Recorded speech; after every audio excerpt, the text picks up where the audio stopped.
ਪੰਜਾਬ ਵਿੱਚ ਕੁਝ ਲੋਕ ਬਹੁਤ ਜ਼ਿਆਦਾ ਅਹਿਸਾਸੇ ਕਮਤਰੀ ਦੇ ਸ਼ਿਕਾਰ ਨੇ। ਕਿਸੇ ਦੀ ਗੱਡੀ ਕੋਲ ਖਲੋ ਕੇ ਫੋਟੋ ਬਣਵਾਉਣ ਵਾਲੇ, ਕਿਸੇ ਦੇ ਵਿਆਹ ਵਿੱਚ ਕੁੱਲਾ ਪਾ ਕੇ ਫੋਟੋ ਬਣਵਾਉਣ ਵਾਲੇ, ਕਿਸੇ ਦੇ ਆਈਫੋਨ ਤੋਂ ਫੋਟੋ ਬਣਵਾਉਣ ਵਾਲੇ ਤੇ ਆਈਫੋਨ ਨਾਲ ਹੀ ਫੋਟੋ ਬਣਵਾਉਣ ਵਾਲੇ।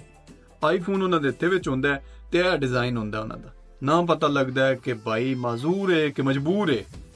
ਤੇ ਕੰਨਾਂ ਵਿੱਚ ਟੂਟੀਆਂ ਪਾ ਕੇ ਫੋਟੋ ਬਣਵਾਉਣ ਵਾਲੇ ਇਹ ਡਿਜ਼ਾਈਨ ਹੋਣਾ। ਤੇ ਜੇ ਸਹੁਰਿਆਂ ਤੋਂ ਲੱਭੀ ਹੋਵੇ ਨਾ ਗੋਲਡ ਦੀ ਪਾਣੀ ਚੜੀ ਉਹ ਘੜੀ ਜਾਂ ਡਿਜੀਟਲ ਘੜੀ ਹੋਵੇ ਤੇ ਉਹ ਡਿਜ਼ਾਈਨ ਇੰਜ ਕਰਕੇ ਨਾ ਇੰਜ ਕਰਕੇ ਟੁੰਡਾ ਜਿਹਾ ਮਜ਼ੂਰ ਜਿਹਾ ਡਿਜ਼ਾਈਨ ਬਣਾ ਕੇ ਫੋਟੋ ਬਣਵਾਉਣ ਵਾਲੇ ਬਹੁਤ ਜ਼ਿਆਦਾ ਅਹਿਸਾਸੇ ਕਮਤਰੀ ਦਾ ਸ਼ਿਕਾਰ ਹੁੰਦੇ ਨੇ। ਤਰਸ ਹੁੰਦਾ ਉਹਨਾਂ ਦੀ ਇਹ ਜ਼ਿਹਨੀ ਅਜ਼ੀਅਤ ਵੇਖ ਕੇ, ਹਾਲ ਵੇਖ ਕੇ। ਤੇ ਮੁੜ ਹੁੰਦੇ ਨੇ ਪ੍ਰੋ ਲੈਵਲ ਵੀ ਜਿਹੜੇ ਮੰਗਵਾ ਖਰਚਾ ਲੈ ਕੇ ਉਧਾਰ ਲੈ ਕੇ ਨਿਯੰਤਰਾ ਪਾਉਂਦੇ ਨੇ ਤੇ ਖੁਸਰਿਆਂ ਤੇ ਨੋਟਾਂ ਦੀ ਬਰਸਾਤ ਕਰਦੇ ਨੇ। ਯਾਰ ਆਪਣੇ ਜ਼ਿਹਨ ਵਿੱਚੋਂ ਇਹ ਅਹਿਸਾਸੇ ਕਮਤਰੀ ਛੱਡ ਦਿਓ।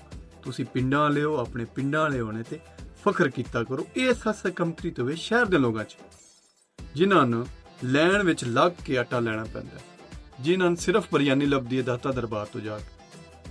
ਆਪਣੇ ਪਿੰਡਾਂ ਵਾਲੇ ਹੋਣੇ ਤੇ ਫਖਰ ਕੀਤਾ ਕਰੋ। ਤੁਹਾਨੂੰ ਫਖਰ ਹੋਣਾ ਚਾਹੀਦਾ ਟਰੈਕਟਰ ਆਪਣੇ ਤੇ, ਕਣਕ ਆਪਣੀ ਤੇ, ਮੂੰਜੀ ਆਪਣੀ ਤੇ। ਉਹਨਾਂ ਦੇ ਘਰ ਤੇ ਗੈਸ ਨਾ ਆਵੇ ਤੇ ਰੋਟੀ ਨਹੀਂ ਪੱਕਦੀ। ਤੁਹਾਡੇ ਵੱਲ ਕਦੀ ਇਹ ਕਮੀ ਹੋਈ ਹੈ?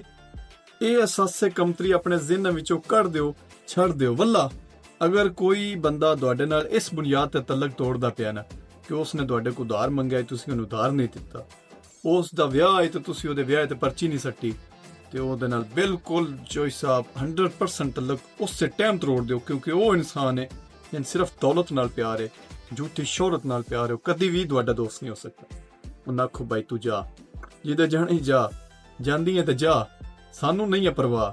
ਤੇ ਹੁਣ ਕਮੈਂਟਸ ਵਿੱਚ ਉਹਨਾਂ ਦੋ ਬੰਦਿਆਂ ਤੇ ਮੈਂਸ਼ਨ ਕਰਿਆ ਜਿਹੜੇ ਮਾਜ਼ੂਰ ਅਫਰਾਦ ਨੇ ਜਿਹੜੇ ਆਈਫੋਨ ਨਾਲ ਫੋਟੋ ਬਣਵਾਉਂਦੇ ਨੇ। ਆਈਫੋਨ ਹੱਥੇ ਵਿੱਚ ਉਹ ਉਹ ਟੁੰਡੇ ਰਹਿੰਦੇ ਨੇ। ਤੇ ਇੱਕ ਉਹ ਇਨਸਾਨ ਜਿਹੜੇ ਕੰਨੇ ਵਿੱਚ ਟੂਟੀਆਂ ਪਾ ਕੇ ਤਾਂ ਫੋਟੋਆਂ ਬਣਵਾਉਂਦੇ ਨੇ। ਹੱਸਦੇ ਰਹੋ, ਵਸਦੇ ਰਹੋ ਤੇ ਕਮੈਂਟਸ ਵਿੱਚ ਆਪਣੀ ਰਾਏ ਜ਼ਰੂਰ ਦੱਸਦੇ ਰਹੋ। ਰੱਬ ਰੱਖਾ।